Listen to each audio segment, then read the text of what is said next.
पहले तो पूरे प्रदेशवासियों को जय श्री राम। ये बैठक हमारी जो है जिला बैठक थी और हमारा विश्व हिंदू परिषद में है जो अभी आपका महाकुंभ लगा था, वहाँ पे पूरे विश्व का, पूरे भारत का विश्व हिंदू परिषद का वहाँ पे आयाम चला। प्रांत बैठक हुई, प्रांत बैठक के बाद जिला बैठक हुई, जिला बैठक के बाद प्रखंड बैठक के माध्यम से यहाँ पे आज बैठक रखी गई थी। हमारे जिला से हमारे मंत्री, जिला मंत्री राकेश भाई राणा और साथ में जिला उपाध्यक्ष नरेंद्र भाई पायक जी यहाँ पे उपस्थित रहे। और साथ में हमारी जो खंड की समितियाँ थी, प्रखंड की समितियाँ थी, बहुत दिनों से थोड़ा ऊपर नीचे हो गई थी। कुछ लोग अपने कार्यों में व्यस्त थे, इसलिए वो समय नहीं दे पा रहे थे। कुछ लोग हमको इतना समय दे रहे थे, तो उनको भी एक पद के साथ जोड़ना था ताकि उनको जिम्मेदारी रहेगी तो और ज़्यादा हमारे साथ आगे आएंगे, समाज का कार्य करेंगे। तो इन सब बातों को लेकर के इस गायत्री मंदिर प्रांगण में एक बैठक का आयोजन किया गया और खानवेल खंड, रखौली खंड, सामरवाड़ी खंड, दादरा खंड, नरौली खंड से बहुत सारे जो हिंदू सनातनी भाइयों को पद दिया गया। प्रखंड में भी कुछ नई घोषणाएं हुई। बजरंग दल संयोजक का जैसे मुख्य पद काफ़ी दिनों से खाली था, उसके लिए हमने अपने मित्र कुणाल भाई कटारिया को संयोजक के रूप में बनाया। मातृशक्ति संयोजक का बहुत दिनों से पोस्ट खाली था, तो हिंदू हृदय सम्राट हमारे बड़े भाई प्रशांत भाई पाटिल की अर्धांगिनी हमारी भाभी उज्ज्वलाबेन पाटिल को मातृशक्ति संयोजिका की जिम्मेदारी दी गई। ऐसे ही तमाम बातें रखी गई कि हमको समाज के साथ कैसे जुड़ना है, कैसे कार्य करना है, जाति के बंधन को तोड़ करके हिंदू बन करके रहना है। इस तरीके की बातों को लेकर के चर्चा विचार विमर्श किया गया। विश्व हिंदू परिषद की प्रयागराज में क्षेत्रीय बैठक फरवरी में हुई। उसके बाद दक्षिण गुजरात प्रांत की 22-23 फरवरी को संपन्न हुई। तो जैसे प्रांत की बैठक होती है वैसे जिला की बैठक होती है, उसके बाद प्रखंड स्तर की बैठक रखी जाती है। तो आज सेलवास प्रखंड की बैठक में जो खंड समिति है हमारी, उसकी जो कुछ सालों से कार्यकर्ता कार्यरत है, तो उनकी खंड समिति की घोषणा की गई। प्रखंड में कुछ कार्यकर्ताओं का फेरबदल था। वैसे तो विश्व हिंदू परिषद में नियुक्ति ही होती है, मुक्ति किसी की नहीं होती है, क्योंकि हर एक हिंदू विश्व हिंदू परिषद का कार्यकर्ता है।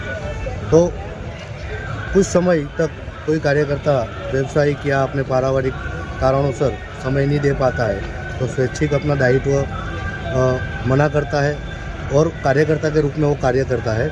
तो उसकी वजह से आज प्रखंड में कुछ 2-3 पद जो खाली थे, उनकी जिम्मेदारी की घोषणा की गई। मातृशक्ति की जो हमारी पद खाली थी, तो हमारे खास हमारे जो प्रशांत भाई पाटिल थे, उनकी धर्मपत्नी को मातृशक्ति का पद दिया गया। वैसे ही रामनवमी जो आने वाले दिनों में, रामनवमी शोभा यात्रा संपूर्ण भारत में निकलती है, लेकिन विश्व हिंदू परिषद के माध्यम से आयोजित किया गया है कि 30 मार्च से 12 अप्रैल हनुमान जन्मोत्सव तक हर गांव में हम राम जन्म महोत्सव मनाया जाएगा। और समाज को यह मैसेज देना चाहते हैं कि रामनवमी के रूप में जो कुछ राम जी का चरित्र है, जीवन है, उनके ऊपर हमें आगे बढ़ना है। और वैसे ही आज अयोध्या में रामलला स्थापित हो चुके हैं, तो हम सनातन हिंदू धर्म राम राज्य की तरफ बढ़ रहे हैं। तो इस बार की जो रामनवमी है वो हर एक गांव में अयोध्या के रूप के मनाई जाए और हिंदू समाज एकजुट होए, यही आज का मुख्य विषय रहा। धन्यवाद। आज जो नया पदभार दिया गया है मातृशक्ति संयोजिका का उज्ज्वला बहन को, वो बहुत ज़रूरी है, क्योंकि समाज में जैसा कि हमने अभी शिवाजी जयंती मनाई, तो शिवाजी जब भी होते हैं जब जिजाऊ माता होती है, तो मातृशक्ति आगे आएगी तो ही समाज का अच्छे से संगठन बन सकेगा। हमारे घर से ही सारे कार्यकर्ता निकलते हैं और कार्यकर्ता को बनाने की जिम्मेदारी माँ की होती है। जब वो बच्चे को शुरू से उसी हिसाब से देगी कि भाई इस हिसाब से समाज में जाना है, ऐसे कार्य करना है, और उसी समाज की जानकारी होगी, उसके रगों के अंदर जब हिंदुत्व दौड़ेगा, तो इसकी सारी जिम्मेदारी जहाँ तक मेरा ख्याल है माता के ऊपर होती है। और वहीं से माँ की गोद से निकल करके ही बच्चा समाज में आता है और फिर वो समाज का एक अच्छा कार्यकर्ता बनता है, एक अच्छा महाराजा बनता है और एक अच्छा प्रधानमंत्री भी बनता है। जैसे हमारे प्रधानमंत्री ने कभी अपनी माँ का साथ नहीं छोड़ा, हमेशा जब भी समय मिलता उनसे मिलते थे, क्योंकि निर्माण माँ ही करती है।